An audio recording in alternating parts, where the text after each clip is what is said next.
What's going on, everybody? Today for Throwback Thursday, we're playing Double Dragon. And we're playing this classic on the original Sega Master System, which is pretty freaking wild. I mean, it was hailed as the better version of Double Dragon. If you remember the NES version of Double Dragon, they had off colors and it really didn't follow what was going on in the actual arcade game and whatnot. It looked weird, it looked different. Plus this Double Dragon was two-player. You could play two-player simultaneously. You didn't need, just to play one at a time or somebody else playing or anything like that. So it really was weird. It was one of the stranger things that they did with the Nintendo. I don't know why. The Nintendo at the time was more popular, but Sega really had way more colors and everything. They killed it with a lot of their games. A lot of their games were brighter, more colorful. A lot of Nintendo games were, stiffer. They were, devoid of a lot of color. I mean, you could just tell right now. Maybe one day I'll do a side-by-side so that you could see the differences between the two games, so that you could see what went on and how it went down. As far as this game goes, again, you could catch this gameplay and all the other Double Dragon gameplays on my other channel, Dark Retro, where, the whole channel is dedicated to, old school gaming. I like to bring it up here, old school gaming, every once in a while, just because I enjoy it, because, a lot of the old school games are where it's at, and again, a lot of this is, kind of like the origins of where these gaming franchises started. Some of it is the inspiration that they got for certain gaming franchises as well. Looks like I can't go through that hole there. There are certain things that you could go through and whatnot, and, little secrets here and there. These characters were actually kind of funny because the original names, every enemy that you had, it was obviously all the same name. They all had the same look. They all had the same name. So it was pretty funny. This is also one of the coolest features of the game where you actually could use weapons and background items as weapons and whatnot. You could use barrels, boxes, rocks. They come with bats, knives, whips, things like that. So, that was all a lot of fun as well. It does bring back a lot of memories. Originally, this came out in the arcade, and in the arcade, they weren't even Billy and Jimmy Lee. They were Spike and Hammer were their names, and they weren't brothers. They were just, two street thugs that went up against an enemy gang because they kidnapped the girl, the girlfriend from the one. And if you don't know how this goes, I guess once it went to console, they gave them the names Billy and Jimmy Lee. And, then they had the whole Double Dragon thing going on. It did spawn a lot of sequels. It spawned, I want to say there were two sequels. There were Double Dragon 2. Double Dragon 2 was called The Revenge. And then Double Dragon 3 was the Sacred Stones, where you went around the world and you got two additional characters that you could play as. You could switch out between them all. So that was pretty cool. But as far as Double Dragon, it spawned a movie, and the movie was terrible. I don't know if any of you guys watched it. It really was a horrible movie. It really was. It was so bad. But somehow it still made it to be a movie. It really was a bad movie, though. It was terrible. They also joined up with the Battletoads. There was a Double Dragon Battletoads game. If you saw me playing Battletoads a week ago, I did mention that they did have a combo with the Double Dragon, and I don't know how they explained that, but it was really weird. This also spawned a cartoon. believe it or not. And the cartoon wasn't too bad. The cartoon was kind of weird. Like, it starts off with Jimmy Lee being the character most notably wearing the red. He's supposed to be like the bad guy. Like at the end of the original Double Dragon game, you do end up fighting the other player for the girl.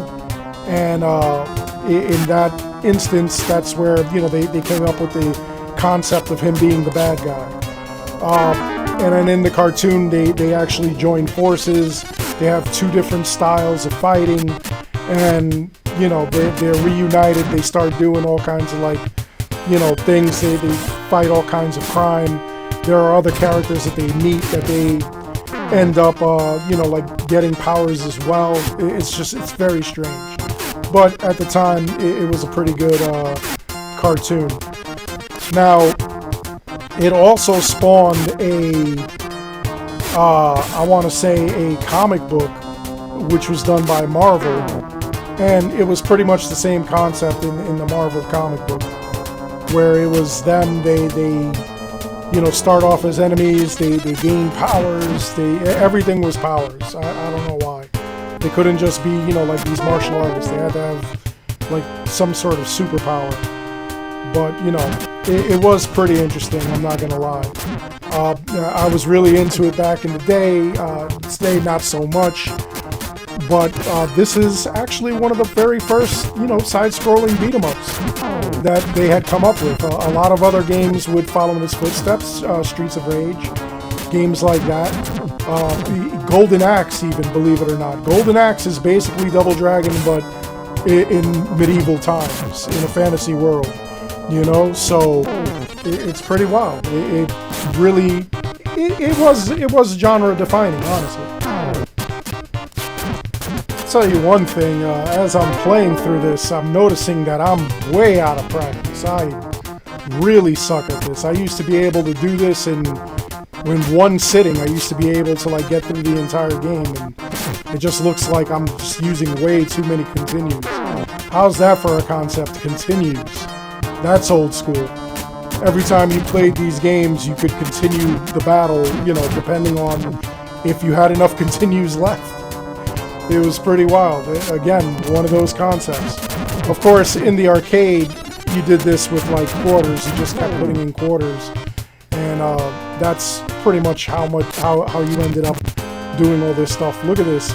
They changed the box so that it says Sega on it. Who would throw a Sega box, man? Back in the day, maybe, but nowadays, nah, man. I'd be protecting that thing. What the heck? But, this is one of those concepts. It's pretty cool. It was one of the... Also, I want to say it was one of the founding concepts for, using background items as weapons and stuff like that. Because, as you could see, it was a lot of fun. Now, when you played two-player, you had the option of actually, hurting each other while you're playing the game. You really had to stay out of the other player's way, because you can actually do damage to them as they're trying to fight. If they're not paying attention and you just throw that box willy-nilly, it'll hit them as well. So you had to be careful with how you played, which was really wild. Or you could just be angry and just take out the other person in between fights, in between these guys. Like I said, at the end, you do fight for the girl, and you actually end up battling the other players. So I kind of enjoyed that concept as well. It was kind of wild for you to see, who was the better player when you beat the game. One thing I do want to say, I want to give credit to a friend of mine. When we were growing up, he could do this all on one quarter and one move. He would just do the elbow smash. And the elbow smash, it only required people to be standing behind you. And when you hit the button, he would just smash them and take them out. And they never figured him out. They never, got out of the way or moved in any particular way. He just kept doing it, and I couldn't believe it. He got all the way to the end like that. and I was completely blown away. I couldn't believe what I was seeing. So again, kind of cool that the concept that this is done this way. A lot of fun these games were. On my Dark Retro channel, I'll see how far I get in this. Hopefully I complete it, but maybe I'll put a completed video up on Dark Retro. Maybe I'll also put a completed video for the arcade version, the sequels, the 3 sequels, and maybe even a comparison of like the 2 games, the original Sega version and the original Nintendo version. And maybe we'll see what happens. We'll see, like who had the better, who had the better run, who had the better game. Maybe even do like a triple. Maybe even put the arcade game version and show like how the arcade game worked. I think that would be kind of cool too. I don't know. We'll throw it all in there. We'll just put it all together, see what happens. That's pretty wild. It's kind of cool. So let me know if there's any games that you want to see played on the Throwback Thursdays or the Flashback Fridays, because I like to play these older games. Clearly I'm not playing it on the original Sega Master System. I'm actually using a emulator for it. One of the cool things about it though is that like I do have all these games, so I'm not using the just taking ROMs and using them that way. I actually do have this game. Maybe one day I'll show do like a IRL stream where I show you like my rooms and stuff like that, my studio and my game room and all that stuff, my arcade, because I have like tons of games. I have so many games digitally, but I have so many games physically as well. And any of you collectors, who also collect, feel free to, just rate my setup, rate my collection, give it a number, a value if you want as well, because I think that would be fun. We'd have fun doing that, looking at all these old games and what we've got. So we'll see. We'll see what happens. I would like to do that very soon, honestly. Like I say, it is a lot of fun. It is a lot of fun playing the older games. Every once in a while, I like to just take a detox from what's going on in gaming today. Play a bunch of the older games. I like playing, everything from Mario to, Mega Man, Double Dragon, all the old games. I love playing them all. And it's nice to see the differences in games. Now, a lot of people say that like we don't have good stories in today's games. What story did this game have? This was a simple game. Your girlfriend got kidnapped, you had to go and retrieve her, and then fight your best friend / brother for, because that person wanted the girl for himself. Again, as if the girl is an object and everything like that, but, is this what we wanted in gaming? It's one of those things you gotta ask yourself. A lot of people will say, no, it really didn't mean anything, it was a game, and by today's standards, they probably wouldn't make a game like this, where, you're defeating an entire flock of enemies just to save one girl, and then you're gonna fight over the girl. Like, they won't do games like that anymore, but, I mean, again, that was a simpler time, honestly. I don't think that today I would fight somebody over a girl. It doesn't shape your values or anything like that. Like with all these old games. So I don't know. Didn't have much of a story. Obviously, we're graphically enhanced now. There are just certain things that were better with the older games, though. Even though this didn't have a story. Look at Mario. He's just saving the princess in the Mushroom Kingdom. That's what kind of story is that? You know, like, games were simpler. They were simpler. I think now, you know, we do like a little more complication in our games. You know, there's nothing wrong with that either. There's a lot wrong with, you know, like if you want to have like desperately inclusion to like the max. Like, I mean, I get it. I understand it. But not everything has to be of a certain agenda. So, you know, there was a time when games were just simple, like this. Just very simple, very easy to play. You played it, you didn't feel bad about playing it. You didn't have anybody telling you you were bad for playing it. And, you know, you had a good time. That's what it should be. That's what gaming needs to be. Gaming should go back to that. It doesn't have to be nonsensical, but it can be just, you know, simple. It can be, you know, just mind-numbing where you're just, you know, attacking a bunch of people over and over again to save a girl. It can be that. I'm getting close to the end, though, in this game. This game, gotta get to the headquarters. What were they? They were, I want to say Shadaloo, but that's freaking Street Fighter. These guys were also like some sort of shadow game. And for some reason it eludes me as to like what they were actually called.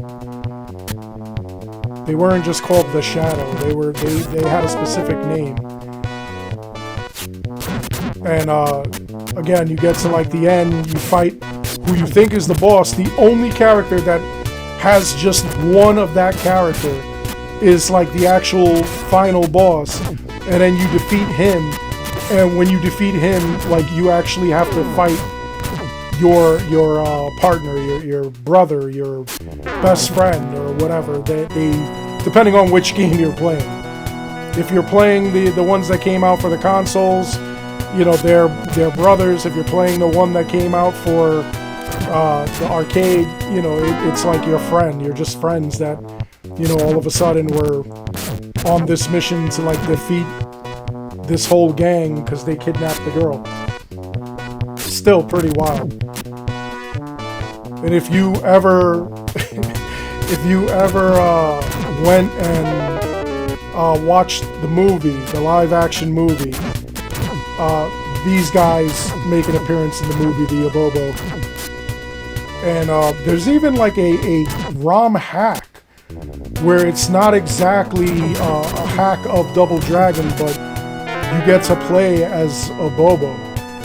And I have to find that because that just looks hilarious. That's a hilarious looking game.